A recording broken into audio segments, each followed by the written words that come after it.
Hello, Realvolve community. This is Mark Stepp, Chief Innovation Officer here at Realvolve, and we've got some exciting stuff for you today.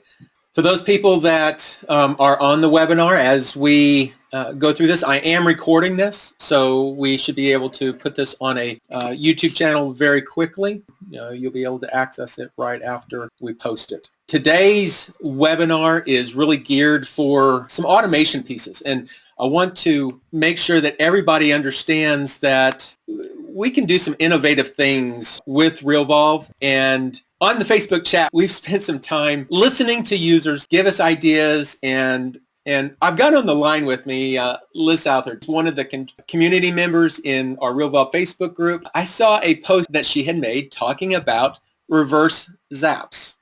Many of you have different types of lead generation websites. You've got Zillow, Trulia, you've got your own website. Maybe you've got some Google form type websites that you have, like showing information, things that you've got set up for those people that visit your open houses. And you've also have the ability to bring in information from standardized emails. And there's over 500 different sources that Zapier can pull from, but basically this information goes from these different sources, goes into Zap, and then brings that data into Realvolve. That's great. That reduces the input that is required by you guys. As a new buyer comes in, it automatically puts the data in, starts a workflow, can automatically send out the emails, automatically send out text messages, and that type of stuff helps automate you. Well, that's great for bringing stuff in, but once you have data in Realvolve, what can you do with it? And that's where Liz brought this to my attention about a reverse Zap. And that's really taking the data from Realvolve and not just contact information, but other information as well, sending it to Zapier, and then letting Zapier send it to documents, forms, and technically those same 500 other different types of websites. Let me introduce Liz. Liz is from across the pond. Everybody, I love that we have people in other countries. She's in the UK, and she is with Keller Williams for the past 2 years. She has spent a lot of time over here in the United States in the real estate industry, but for the past 2 years over in the UK doing real estate.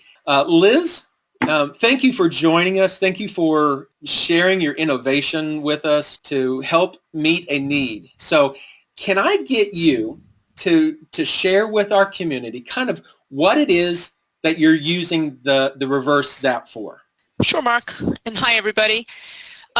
We've had a need over here as we grow the business in the UK to adapt and create our systems and our processes, and Realvolve has really helped with that as far as workflows and whatnot.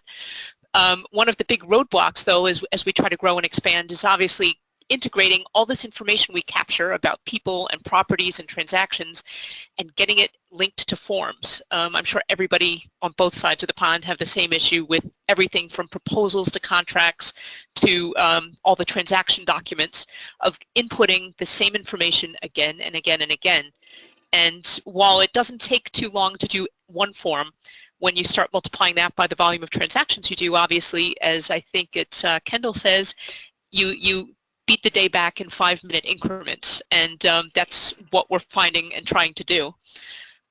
So what we've done is create a few reverse Zaps to start taking this information we're capturing and gathering back out of Realvolve and sending it where it needs to go. One place in particular that buys back a lot of time are the documents that we create. Everything from a proposal to the contract to, for example, a memorandum of sale, which is what kicks off our transaction process here in the UK. Very simple forms in and of themselves, but again, tedious to do by hand again and again. We're using a service right now called Web Merge to do a document merge between the Realvolve data that we collect, send it through Zapier, through their email parser, to Web Merge, and then effectively send it where it needs to go, whether it's a Google Drive folder for us to distribute or take the information, also put it on a Google Sheet, or just email it somewhere, or send it through DocuSign and then through email. So we take a lot of that information and push it off where it needs to go and create the forms. We also do other things simultaneous, like put it on a Google Sheet and send it to our viewing agents that are outsourced here in the UK. They're not actually agents. So we do a lot that way. I can pop into, show you, for example, I'll just show you a quick example. We have a memorandum of sale, which is a very basic document. It's not technical or complicated in any way, but it's a lot of information. We have things like the agent company and name, the property address, the sale price, the tenure of the property, any conditions or remarks, and then of course buyer and seller contact details and addresses, as well as their attorneys and solicitor details. So again, it's a simple Word doc, and what we've done is take that and upload it to WebMerge as a template. So you can see here we have a memorandum of sale, which is that same document. And if you look at the field map, you can see we have all those fields that I just described sitting in here. So we upload the Word doc, it takes it, maps the fields. So then we went back to Realvolve and created an email template here in the template editor. So I've got this now, the same details, and effectively what I do through Zapier is I send this email to the Zapier email parser. So Zapier gets new email in its email parser. It sends it over to create a document merge with WebMerge. And here you see is where you do the pairing between the Realvolve field and the doc merge field. So again, tedious once to set it up, but once it's set up, it works a treat. So I can show you quickly how it works, and this obviously is just one of many, but if, for example, I've got a transaction, I've just put Buckingham Palace under offer, and I need to send all the solicitors a memorandum of sale. So I'm going to create an email from the transaction. I've put Zapier in here, that Zapier email parser address in here as create a memorandum of sale. And I'm going to select my template that I just showed you, the memorandum of sale template. And there we are. Preview it really quickly. You can see that we've sucked in all the appropriate details for this one. And you'll see that all of those fields, each field is labeled with content on the left side and the field value on the right. And that's what allows the parser to be able to pull out that information adequately. So agent detail company is the label. The field that it pulls from is to the right of that, and the parser itself will dig into that. We've got some training on how to set those up, but if you guys need more information about that, we can get that to you. Yeah, that's a good point. The email parsers all work on, they look for patterns. So when you're sending an email, it's best to have something like the title, agent details company, for example, here, and a colon, space, and then your merge tag. And if you're consistent all the way through, it picks them up very easily. Sometimes it requires a little bit of training, but if you keep a very simple format, it works well. So I'm going to send this email. So the email was just sent to the Zapier parser. It's now in here somewhere, sending it to the document merge. And I hear my phone ringing. So there's the information that's going through the parser. It's picked it all out. And wow, look at that. There's my email. That's coming from WebMerge. And there we go. There's the memorandum of sale. 1 Buckingham Palace Road, all filled out. So that would just get sent. It's in sample mode just so I don't have to pay for the extra transmissions through WebMerge. But that's what it would look like. And at the same time, what I had set up in WebMerge, if I look at delivers, the delivery for this, you'll see that I sent it as an email and I sent it to Google Drive. So when I told it, put it in the folder that has that property address in my instructions folder, which is my listings. So if I quickly look at my Drive, there's my instruction, and there it is. So I was emailed and just went to the file. So how many different of these forms do you use on a regular basis? There's more every day. The proposal, the contract, anti-money laundering, which is a big issue over here. What's that? 1, 2, 3, 4, 5, 6. 6 at least, and of course notice of offers. You get multiple offers, so you're constantly back and forth every time you and there's with notice of offers, for example, there's a legal requirement to send a formal notice to the seller and the buyer that you've advised each other of the offer and things like that. So there's quite a few actual documents within documents, if you will. On the web merge piece, now web merge is just another application, just like Realvolve is. It's a web-based application, and they have created their own Zaps as well, both an inbound Zap and an outbound Zap. What kind of pricing mechanism is on web merge? What does it cost for their services? You got me on that one. I forget. Let's look at billing. Yeah, don't expose anything. There we go. So 30 documents a month, $29. So basically a buck a piece, or 50 cents a piece if you go with the starter. Cool. Okay. Yeah, not bad considering the volume. And when you match that against the time it would take to create these manually, we were at the point where it was hire somebody to do the work or find a way to automate it. So what you just did, I mean, just taking that one form, which, you know, if it took you 5 minutes, you might be doing good to copy and paste each one of those field values into that document. You'd have to pull up the document. You'd have to take the information from Realvolve, copy and paste it or whatever, then print it, then do that. And we did all that within, less than a minute. Less than a minute, plus send it to a number of different parties as well. So it's not just, you've saved a lot of steps in there. What is is that one of the more difficult forms that you've got, or do you have other ones that are? No, we have more complex, I would say, proposals where you're combining a proposal and an invoice. Over here, for example, this one, typically you do a listing presentation, but nobody ever signed. It's a two-part close. It's never closed at the table. So you send them a very formal marketing proposal, which, again, you merge in a property address, 15 different times, the tenure, the general specifics of the property. You put a few fields in about the open house date and launch date on the, your proposals as far as what their timeline would look like, and then you have a lot of back-end your marketing information that you're trying to merge in as well to give them a proposal on pricing and cost based on your fee. And again, a lot of this can get sucked right out of Realvolve and into this template. So you send this, and then you would send the contract, which is going through DocuSign. Again, a contract is a very simple to one page and 3 pages of fine print, but again, it's something now that with the press of a button, I can take all this information, send it to the seller, and it's done. It's because, again, using web merge, you can pull information from multiple sources and not only send it to DocuSign, you could send it to Google Drive. So you're taking care of your filing and automating that piece of it, and at the same time getting it out where you need to go to get it signed. So again, that's at least 30 to 45 minutes of tedious work if you were to do it manually. How awesome. I'm amazed. You just blew my mind. So there's capabilities here, and this is, I was telling you earlier, I love it whenever a user sees a need, they see the power of what Realvolve can do, and utilizing the tools that are there to be able to then turn it into something to fill a need. And in this particular case, you've taken what all real estate agents need. There's all kinds of forms that they use on a daily basis. And while we're in the midst of adding reporting type capabilities, there's a lot of things that we would probably never ever get to. And this fills that need. This gives you that ability to create your own forms.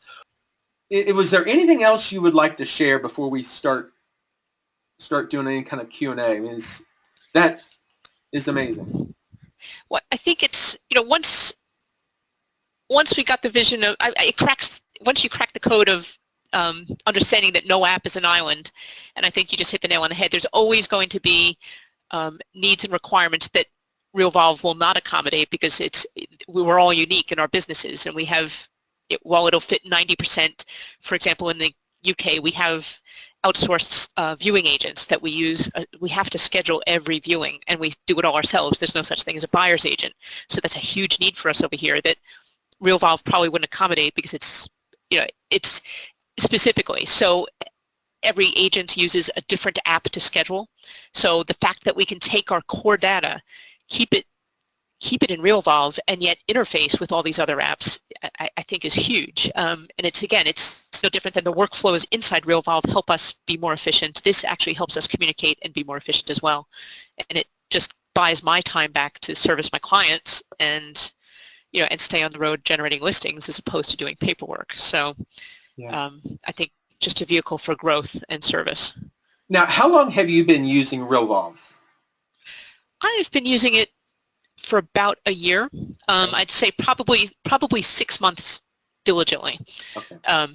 It took me a while to get my head around workflows and just get familiar with the system. Yeah, because we've got a lot of very seasoned agents. We've also got a lot of users that are in the very beginning stages of both real estate and also using Realvolve. So the question becomes, how realistic is it to be able to have agents be able to do this on their own? What kind of, whenever you're doing something like this, how hard was it to do this? I'll ask that. It was pretty simple. It's I think I have found Realvolve, and I think I've probably looked at every CRM out there and subscribed to their trials, and I landed at Realvolve at the end because of its simplicity and its ease of use and its flexibility. I think, like anything, this real estate is so multifaceted. There are so many different pieces of it. You have to take bite-sized chunks, start with what's causing you the most pain, and solve those problems. You cannot build it in a day. But you incrementally grow it. For example, lead gen, focus on how are you tagging buyers coming in, how are you tagging sellers as you move them through the process. Little things like that help you generate a list or export something to Excel to do a mailing. For me, paperwork was the immediate need, so we solved that first. It's tedious, certainly, doing a mail merge. It does take a few days of sitting quietly and getting your head together as far as what your processes are and what your workflows are and what you need.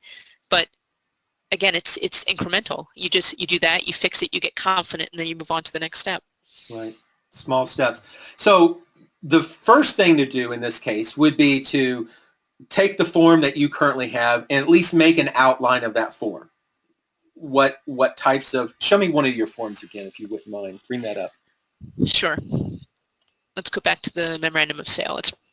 There we go. So I'm assuming, did you make this, or was this a form that was already pre-existing and then you just put in the merge fields?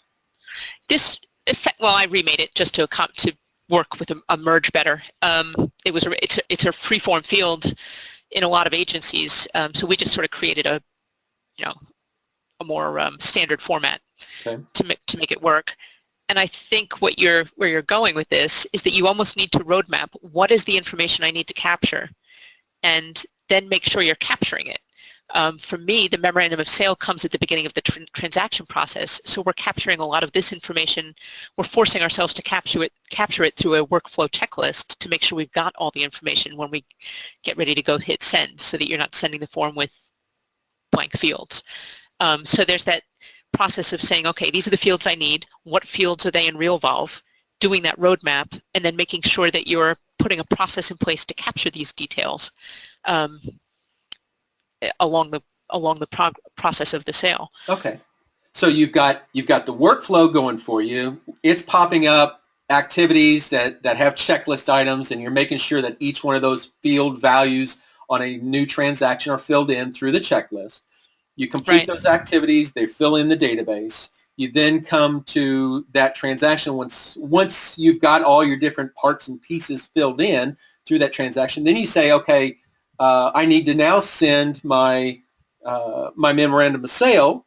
That then allows you to send this email. Now, do you currently have that as part of the workflow, or are you doing that still manually?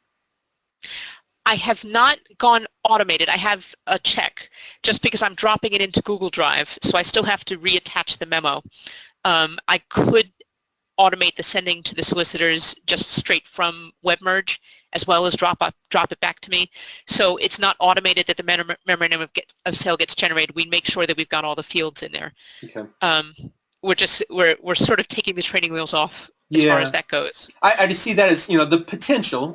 It's not necessarily that you would do it, but it's potentially you could have that as yet another action on a workflow to send the email to your Zap account with that particular template, and then it just shoots it right off for you. As long as you've got everything filled in, it would be fine. And of course, you could do a preview option before sending it just to make sure, but that way you know that it gets done, and it saves yet another couple of steps. I misunderstood. Yes, we do. This is part of the workflow. So when the first transaction workflow item is create your do the memorandum of sale, but it's a manual. It's not an automated email. We do manually check it just to make sure we haven't missed anything as far as an email address here and there or a phone number. So to make sure we've got all the contact details correct, because this is connecting a couple different solicitor firms together with each other's contact details. Awesome. So we don't trust our own processes yet enough to make sure we've captured all the data. So we do the preview first. Right. Okay. And you had mentioned DocuSign earlier. How does that function, or do you have an example of that yet? We just are connecting the dots on that right now. So what we'll be doing is taking our proposal and our contract. Several fields. There's a few fields that happen at the listing presentation. For example, when you're negotiating the fee and you agree on, and then you also agree on the listing price, you have an initial preliminary view when you go in of what the property is worth. But obviously, once you see it and discuss things with the owners, you might wind up with a different number as far as your initial listing. But the intent is you take these two documents, we're filling in all this information, we're on the iPad while we're there at the listing presentation, updating things, and before I walk out, I can hit send. Again, these now, the details are all in a template in Realvolve. They go back the same way we just looked at the memorandum of sale. They go through WebMerge. WebMerge sends the documents to DocuSign so that we can get the signatures distributed, and all of that comes through Realvolve as far as the core details and data. That's awesome. I love it. All right. Gary, are you still with us? Are there any questions? I am. All right. Are there any questions? Well, looks like you've been reading them, because the last question was about DocuSign, and then there was also a question about CTM e-contracts. Basically, I guess people are asked, what are we affiliating with, in what capacity? DocuSign e-contracts. One of the things, whenever we talked earlier about the 500 different applications that are out there, I would recommend everybody go out to Zapier.com, Zapier.com, and there are a list of all the different applications that are out there. If there's a specific application that you're looking for, check to see if they have a Zap there. If you don't see it in the list, you might contact that vendor and say, hey, do you have a Zap yet? Because they may still be in development of it, and they just have it in a private mode. Whenever we developed our initial Zaps, we had to go through a series of creating the product, creating the Zap part of it, and then getting it approved. And that approval process takes some time. So you might be able to be part of that, the testing phase of that Zap itself. If you contact them, they might be able to give you that information. So definitely for any other contract or forms or anything like that you might want to interface with, check with Zapier and see if they're in the list. Anything else? That's all we have right now. All right. Well, Liz, thank you so much. I know it's in your evening time. I'm guessing it's about dinner time for you, and I cannot thank you enough for sharing with the community. Thank you for lending some expertise on some things that you've developed and brought to our community. I appreciate you so much, and what you've done here. So thank you. Any last words? Well, just thank you to the Realvolve team. It's exciting. It's exciting to use it because it's such a growth mechanism for our business. It's just I've not come across another CRM like it, quite frankly. And again, you asked if it's easy for beginners or non-techies, and I say yes, it is. The brain power is challenging. You really do need a quiet room to think about your processes and your workflows and whatnot. But it's connecting dots and putting pieces of your own business puzzle together and just figuring out how to make it work, whether it's workflows or Zapier. It's incredibly enabling. Well, thank you. You are welcome. On behalf of our entire team, and we've got a tremendous team with Realvolve, and I continually thank all of our team members that's doing the development. They take a lot of what I put together in my head and ideas that we brought from other users, and they make it happen. And it's through great ideas, with great users that really make Realvolve what it is. So I appreciate everybody. So this is a wrap. Thank you, everyone, for participating in this webinar. We will post it to YouTube just as soon as I can get it downloaded. So you guys have a great day. Thank you again, Elizabeth. If there's anything I can do for you, let me know, okay? All right. Thanks, Mark. Thank you. Bye.